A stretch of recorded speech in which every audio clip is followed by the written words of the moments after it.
રત્નો આમ કહેવાય કે 5000 વર્ષનો ઇતિહાસ ભેગો કરી અને સાર જે કાઢ્યો હોય સાહેબ, ભક્ત પ્રહલાદની નિષ્ઠા તમે જુઓ, ધ્રુવની નિષ્ઠા જુઓ, નારદની નિષ્ઠા જુઓ, એ ચરિત્રોની જ્યારે અહીંયા નિષ્ઠા આપણને જોવા મળે, જ્યારે તમે અંતરથી કોઈ કાર્ય આરંભો અને એ કાર્ય જ્યારે એવું અંતરથી બોલાય ત્યારે આ આખું બ્રહ્માંડ હલી જાય અને એને અવતાર લઈને પણ આ કાર્ય પૂરું કરવું પડે ને.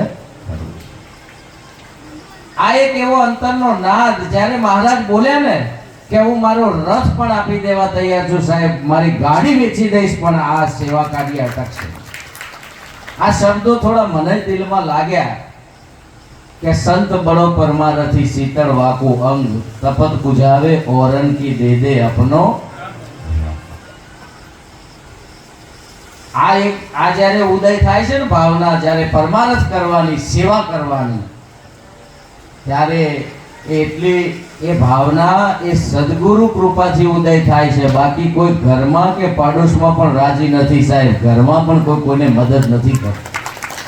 તમે તમારા ખર્ચે જીવતા હોય તોય પાડોશીને ઈર્ષા થાય. તમે એક ગાડી ઈંટો ઉતારી નહીં કે પાડોશી 4 ગાડીઓ કરે, ક્ષણની ઉતારી વાત, ખાલી એક ગાડી ઓગણે ઉતરી નહીં કે 4 જણાને રી ચડે.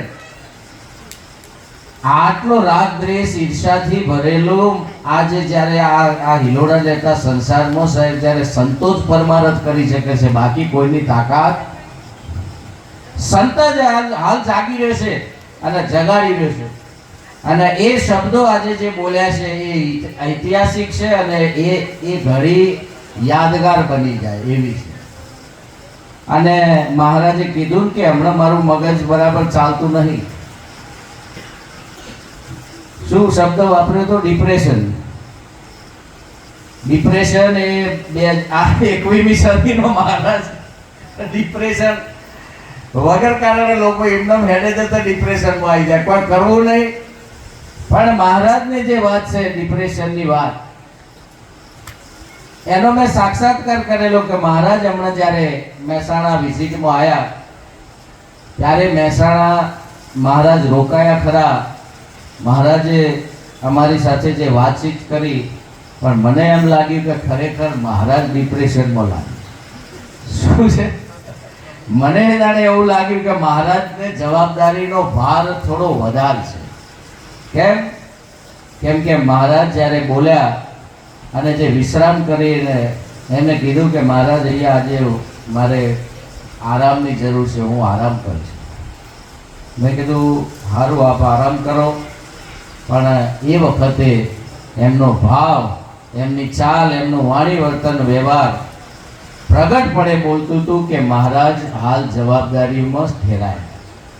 કેમ કે તમે વિચાર કરો કે એક આ 60-70 લાખનું એક કામ પતે, હજુ તો પત્યું નહીં પત્યું મહારાજ, એટલે હજુ 60નું ઓગણાનું પત્યું નથી, 60-70નું. અમે બે થોડું ચાલવા નીકળ્યા, ચાલતા ચાલતા જમીન કે જમ્યા પહેલા અમારે બેને ચાલવાની ટેવ ને હું સાથે ચાલતા. એટલે મહારાજે કીધું કે આ કામ તો હજુ પત્યું નથી પણ બીજું કામની જવાબદારી આવી ગઈ છે. એટલે પેલું 60-70નું પત્યું નતું, મને કે બીજું 80નું. એટલે મેં કીધું બેહો, શાંતિ રાખો, આ ડિપ્રેશન આવી જાય એવું કામ છે તમારું. તમે આટલી બધી જવાબદારી લો છો. એ મને મેં એમને કહ્યું નહીં પણ મને અંતરથી લાગ્યું કે આ જે જવાબદારી લેવાની તાકાત તો એને સાહેબ સૂરો પૂરો કહેવાય, બાકી કાયરનું કામ. હે જનોની જણ તો 3 જણ છે, કા ભક્ત, સુરવીર કે દાતાર. આ શબ્દો સંતના છે. દરેક જનેતાને આહવાન કરે છે કે હે જનોની જણ તો 3 જ જન્મ છે, કાં તો ભક્ત, કાં તો સુરવીર, કાં તો દાતાર. નહીં તો રેજે વાજળી મત ગમાવીશ. જનેતાઓને ખબર છે કે આ પ્રાગટ્ય કેમ થાય છે, એક બાળકનું પ્રાગટ્ય કેટલી કષ્ટીથી પડે. અને એવી કષ્ટીથી આવે એટલે કે છે કે સંતો ના પાડે છે કે ખરેખર જો જન્મ આપવો હોય તો સંત સુરાને, આ દાતારને આપજો, નેતર મત ગમાવીશ તારું, એના ઉપર અમારે પ્રભાસી આવ્યા છે. તો એ 2 4 ચરણ એમના મુખેથી સાંભળવા એક લાવો છે. અને એ ચરણ એવા છે, જન્મ જે સંતનો આપે જનેતા તેને. અને એ કરણ કુંતા તનો જાયો બન્યા ભગવાન ભિખારી. સાહેબ એક દાતાર એવો પાક્યો આ ભૂમિ ઉપર, એને એની છાતીમાં એટલી તાકાત હતી, ભગવાન વંદન કરતા. કોને વંદન કરતા? કરણને નહીં, એની જનેતાને વંદન કરતા. આની જનેતા કેવી છે.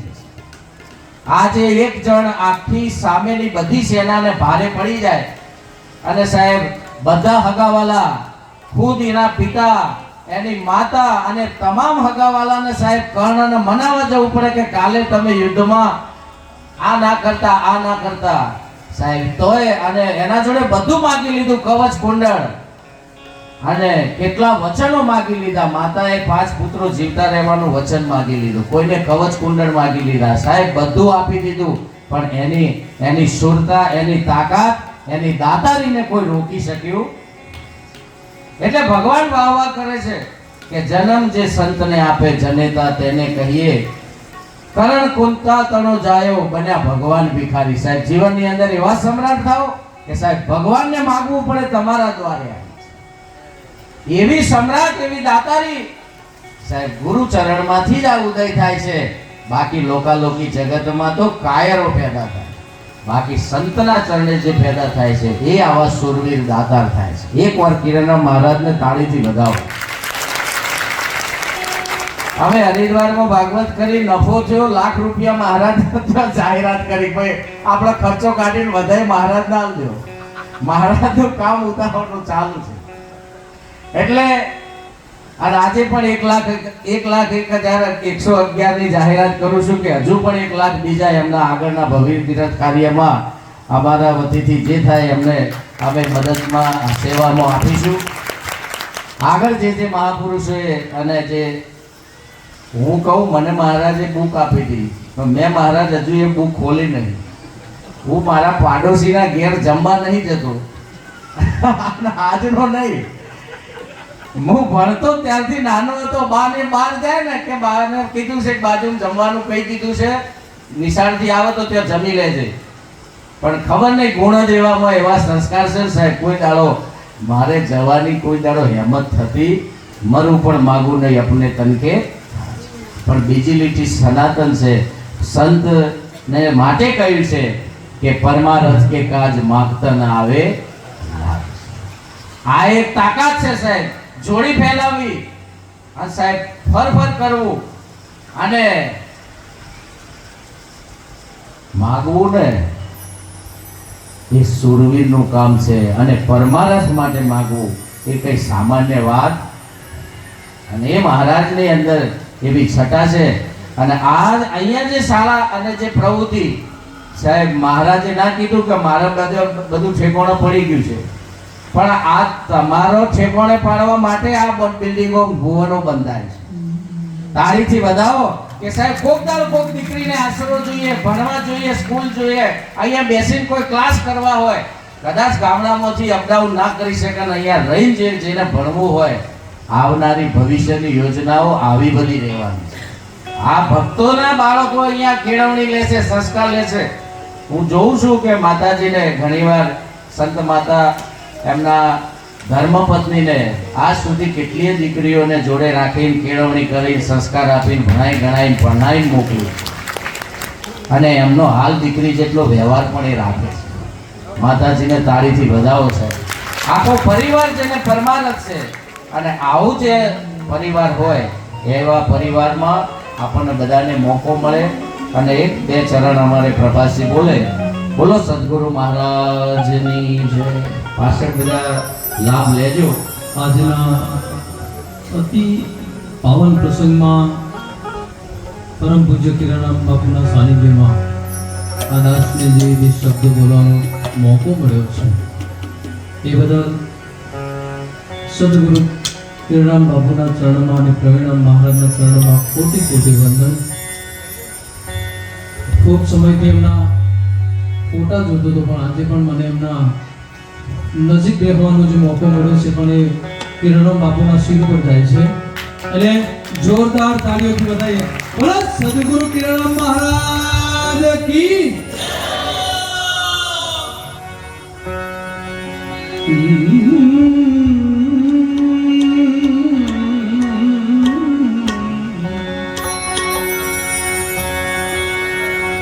સંત દેવી નમન કરીએ જપટ નમાવે શીશ સંત દેખી નમન કરીએ ભાઈ એ જપટ નમાવે શીશ એક ગુના તો क्या करे लाखों गुना बख्शीश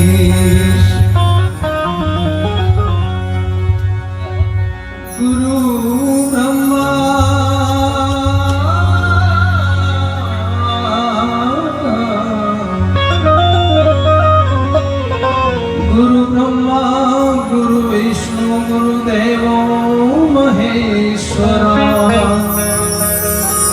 गुरु साक्षात परिब्रह्म है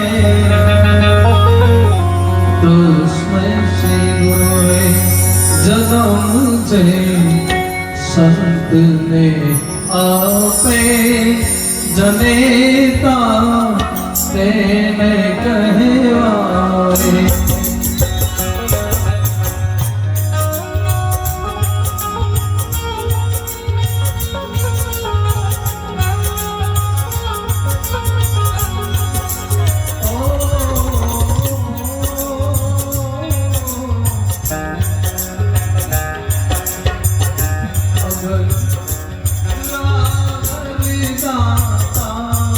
गुणों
લાગી દેવ પણ પ્યારી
આ પંક્તિમાં એવું વર્ણન કર્યું છે કે સંતાડી હોય સમજે હૃદયની વાત મારી અને ત્યારે શ્રી રામકૃષ્ણ જેવા મહાપુરુષો અવતાર લે છે ત્યારે સંતાડી હોય તે સમજે હૃદયની વાત મારી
संत के शाना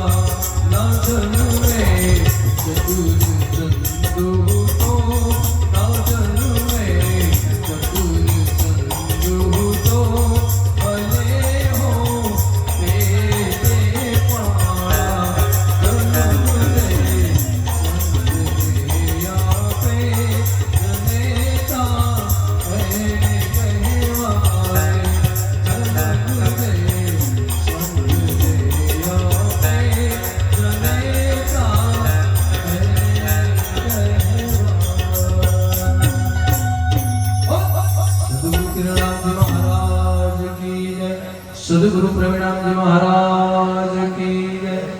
તાળીથી વધાવજો પ્રભાતસિંહને. જન્મ જે સંતને આપે જનેતા તેને કહીએ. જે ચતુર નારી છે એ વાત આ સંત આ સમજે અને સુંદર વાણી એમને સાંભળવા એક લાવો છે. અમારા માટે તો પ્રભાતસિંહને मुख्यतः हावड़ू के पता जब चला मेरी हस्ती का मुझको सिवा मेरे अपने दूजा कुछ नहीं मैं हूँ. आज भजन हमણાં મહારાજ થોડું કંઈક ગયા છે કે 10 મિનિટ થોડું તમે હું આવું છું 10-15 મિનિટમાં એટલે થોડું તમે એ વાતને લેજો. પણ મહારાજને જોઈને જ્યારે આ વ્યવસ્થા આખી જ્યારે ગોઠવાતી હોય ત્યારે એક ભજનની બે કડી યાદ આવે. આ ઢોલક વાગે છે ને, ઢોલકને રાજસ્થાનને બહુ લેવા દેવા છે. આજે સંગીતની ટીમને તાળીથી વધાવો. અમે પ્રભાતસિંહને અમે એક વાર તો મહેસાણા તમને લઈ જઈશું. બધા મહેસાણામાં પ્રોગ્રામ આપણે સાથે કરીશું. કહેવાનો મતલબ કે જ્યારે આ મહારાજનું કામ રંગ લાવે છે ને ત્યારે એક સંતના વચનો યાદ कि करता नहीं मैं कुछ भी सब काम हो रहा है मेरा आपकी कृपा से गुरुवर सब काम हो. एना सुर में गईए मेरा आपकी कृपा से सब काम हो रहा है करता नहीं मैं कुछ भी सब काम हो रहा है मेरा आपकी कृपा से सब काम हो रहा. पाछू काम तो हो रहा है पर बीजी लिटी में शू के से पतवार के बिना ही मेरी नाव चल रही है. कोई नाव हलेसा मार्या वगर हेड नहीं पण अहिया संतोना देश में आ काम एवं छे पतवार के बिना ही मेरी नाव चल रही है हैरान है जमाना मंजिल भी मिल रही है. जमानो हैरान છે કે અમે આટલું મજૂરી કરી થાકે ઘેર એક બાથરૂમ નહીં બનતું અને મહારાજના 60 લાખનો કોમ થઈ જાય છે. करता नहीं मैं कुछ भी सब काम हो रहा है અને हैरान है जमाना पतवार के बिना मेरी नाव चल रही है. કેમ હું તો કઈ હલેસા મારતો નથી, હું મજૂરી કઈ કરતો નથી. આ સંતના વચનો છે અને છતાંય આટલા મોટા કામ થાય છે એટલે કહે છે કે हैरान है जमाना પાછું કહે છે મંજિલ भी मिल रही है. પાછું નાવડું હલાયા વગર તો ચાલે છે પણ ક્યાંય ભટકતું એ નથી સાહેબ, પ્રોપર દિશામાં ચાલે છે અને મંજિલ તરફ જાય છે. એટલે કે છે પતવાર કે बिना मेरी नाव चल रही है हैरान है जमाना करता नहीं मैं कुछ भी सब काम हो. पाछू શું કહે છે કે काबिल नहीं हूं मैं गुणगान कैसे गाऊं. कैसे હું એટલો કાબિલ નથી કે આ બધું તું કરે છે ગુણ પણ તારા કઈ રીતે ગાવું. અને એ એટલું સુંદર આ ભજનની અંદર વર્ણન કર્યું છે કે તમે એક એક લીટી સાંભળો તો ખુશ થઈ જાઓ. અને કહે છે કે જે આજ સુધી ગુલામ હતો એ ગુલામ આજે ગુલફામ હો રહા હૈ. જે ગુલામીમાં ફસાયેલો જીવ હતો સાહેબ, આજે પૂરેપૂરો ખીલી રહ્યો છે. આવું જે મહિમા ચાલી રહ્યો છે અને જે આપણને બધાને પ્રેરણારૂપ છે. એક ભજન આના પછી પ્રભાસીને વિનંતી કરું કે મુझे मेरी मस्ती कहाँ लेके आई जहाँ मेरे अपने सिवा कुछ. તાળીથી વધાવો સંગીત ટીમને અને સાથે બધા ઝીલજો અને બે હાથ જોજો. તમને હું કહું છું બે હાથ ભેગા કરો તાળી પર. બે હાથ ભેગા થવાથી અભિમાન ઓગળે છે. અને WHO વર્લ્ડ હેલ્થ ઓર્ગેનાઇઝેશન હવે એવું કહે છે કે ભારતની સંસ્કૃતિમાં એવા સંસ્કાર છે જે કંઈ કાર્ય કરે છે એ વિજ્ઞાન છે. બે પાંચ ટેરવા હાથે ટકરાય ને તો બીપી, ડાયાબિટીસ અને ગોઠો અને લોહી દબાતું હોય તો સાહેબ છૂટું પડી જાય. જો દબાતું હશે નળીઓ ખુલી જશે. તાળીથી વધાવો. આ સાયન્ટિફિક પ્રૂફ થયું છે અને સાયન્સ એને પ્રમાણિત કર્યું છે. અને એ લોકો હેરાન છે કે અમને તુલસી ઘર આગળ છે, વઘારમાં હળદર રહી કેમ છે. હવે અમને ખબર પડે છે આપણે વિશ્વની મહાસત્તા કહેવાય છે પણ ખાવાની ખબર નહીં પડતી. ખાવાનું તો ભારત જોડે શીખવું પડશે. સંસ્કૃતિ સંસ્કાર તો અહીંયા છે અને એ પ્રતિકાત્મક છે. એટલે બધા બે હાથેથી તાળી પણ પાડજો અને ઝીલજો. અને આટલું કંઈ મારી વાણીને વિરામ આપું છું. આગળ આ વાણી પછી મહારાજ જે ફરજ આપે આજે આ કાર્યક્રમમાં સહભાગી થવાનો, દર્શનનો યોગ અને આ ભૂમિ પણ પાવન છે. અહીંયા જે ચરણરજ સંતોની પડી છે એ પ્રેરણાદાયી છે. અહીંયા આવા ભગવત કાર્યો હંમેશા થતા રહેશે અને સવાયા થતા રહેશે. એવી ગુરુ મહારાજની આશીર્વાદ હંમેશા વરસતા રહે. એમનું આરોગ્ય સારું રહે. પરિવાર અને આખું ભક્ત સમુદાય તન મન ધનથી સેવા કરી આ ભગીરથ કાર્ય હર્ષો ઉલ્લાસથી પૂરું કરીએ. બોલો સદગુરુ મહારાજની. મહારાજને તાળીઓથી વધાવો. તાળીઓથી એટલે વધાવો કે એમને કહ્યું કે પતવાર કે બિના મેરી નાવ ચલ રહી હે. તમારા જેવા 1,11,000 રોજ આવતા હોય પૈસું ના ચાલ આપણી નાવ. એટલે મહારાજશ્રીએ મને ખરેખર બહુ ઊંડાણમાં લઈ ગયા છે કે હરિદ્વાર ભાગવત કથા સદાશિવભાઈ કરી અને ભાગવત કર્યા પછી અમે છેલ્લી રાત્રે જ્યારે છૂટા પડવાનું છે ત્યારે મહારાજને મેં કીધું મહારાજ હવે હું આવતીકાલથી મારા કામ પર લાગી જઈશ. પછી એમને અમારા દશરથભાઈ પટેલ છે એમને બોલાયા અને પછી રાત્રે એમને કહી દીધું કે આપણે ત્યાં કથાનું બધું ખર્ચ કાઢતા પૈસા કેટલા વધારે કે પેલા કે મહારાજ આપણે કે બધું ખર્ચ કાઢતા કે છે 80-85,000 રૂપિયા કંઈક વધતા હશે. કારણ કે રાજુભાઈ ઓસ્ટ્રેલિયા રહે છે પણ રાજુભાઈ એવું બોલી ગયા કે છે 85,000 રૂપિયા કથાના વધે છે આપણી પાસે, એમાં પૈસાનો ઉમેરો કરી અને 1,01,000 રૂપિયા મહારાજના આશ્રમમાં કામમાં આપી. સાહેબ અહીંયા એક ઈંટ આવી છે ને જે બધી એક ઈંટ મહત્વની છે મારા માટે. મારે એક વખત મને એવો વિચાર આવે છે ખુદ આશ્રમની ઈંટ બનીને આ દિવાલમાં ચણાઈ જાઉં. બસ મારી વિચાર કે આપણે એક ઈંટ બનીને પણ કોકના કામ આવી જઈશું. સાહેબ અમારા રાજુભાઈ તાળીઓથી વધાવો. વિચાર કરો કે પગ નથી પણ પર્વત ચડવાની તાકાત રાખે છે. આપણે તો પગ છે, આપણે હાથ છે, બધું છે. એટલે આપ બધાને બહુ જ ભાવપૂર્વક કહું છું કે જીવનમાં એક કામ આપણે એવા કરીશું કે જે મારા કાર્યમાં મારા સાથે રહીને મેં જે કંઈક ઉદ્બોધન કર્યું છે એના કાર્યમાં સાથે રહીને આપણે એક એવી વ્યવસ્થા ઊભી કરીશું કે ડાકોર સરતારામ પાવનધામની અંદર મારી એક ઈચ્છા એવી છે કે મારી દીકરીઓ અને એને શિક્ષણ મળે, મારા દીકરાઓને શિક્ષણ મળે એવી વ્યવસ્થાથી આવતા વર્ષે આપણે એની પ્લાનિંગમાં ઉતરવાના છે. આવતા વર્ષ પછી મારી ઈચ્છા એવી છે કે મારી નહીં પણ સદાશિવભાઈ કાનાની ઈચ્છા છે કે દરેક છોકરાઓને મારે નોટબુક આપવી છે. મેં કીધું સારું ભાઈ 1 મહિનાનો પગાર તું આપજે મને, બાકીનું અમે ઉજવી લઈશું. એટલે આજે એના પણ વિચારધારા એવી છે. એટલે કાનાને હું કહું કે સર્વ સંતો આપણા વચ્ચે આજે પધાર્યા છે અને સદાશિવભાઈ એના ગુરુ છે સંગીતના. સદાશિવભાઈ હું બધાનો ગુરુ બનું બોલો, પણ સદાશિવભાઈને એને ગુરુ બનાવ્યા છે. અને આપ સૌ બધાને હું વિનંતી કરું છું કે મારા વતીથી સૌ સંતો આવ્યા છે એને સૌ પધરામણી કરી છે. મારા ગુરુજી અને મારા રાકેશભાઈ હમણાં જ પધાર્યા છે. રાકેશભાઈને તાળીઓથી વધાવો. અને ડૉક્ટર યોગી સાહેબ આપ બધા પધાર્યા છો, મને ખૂબ આનંદ થયો. એટલે કાનાને હું વિનંતી કરું કે આવેલા સંતોને એવો આભાર વિધિ શબ્દોથી રજૂ કરશે એવી મારી વિનંતી છે.